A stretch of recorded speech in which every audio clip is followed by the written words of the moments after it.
So this is the meme we're going to talk about today. And it's a picture of Jesus. He's knocking at a door. He says, "Let me in." Why? So I can save you. From what? From what I'm going to do to you if you don't let me in. And so let's just talk about this. The question that we have to ask with this is, should people be held responsible for their moral action? And we believe the answer to that is yes, right? This is why we have laws. This is why we have prisons. This is why we have penalties. This is why people do community service, whatever it is. We believe the answer to that question, yes.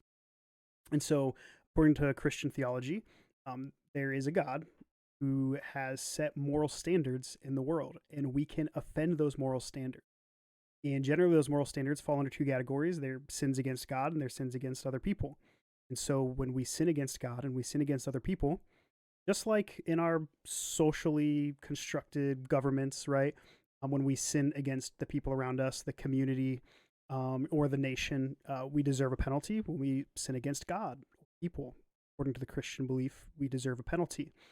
And what Jesus is doing is he's saying, even though you deserve this penalty, because of the actions that you have freely chosen and done that have offended not only the people around you, but also God himself, you deserve penalty. And so what I'm going to do is I'm going to actually take your place and offer to give you right standing with God, despite the fact that you shouldn't have it.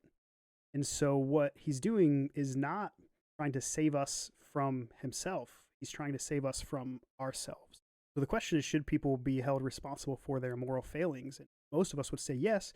Most of us also value or see the value in acts of mercy. And so what we actually see is Jesus here is saying, even though you deserve punishment for your moral failings, for sinning against God and sinning against the people around you, I'm actually going to offer to take your place and save you from the penalty that you rightfully owe. I'm going to take it on myself. I'm going to show you mercy instead.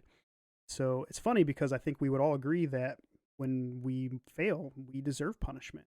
We would all be thankful for mercy. And that's actually what Christian theology is built on.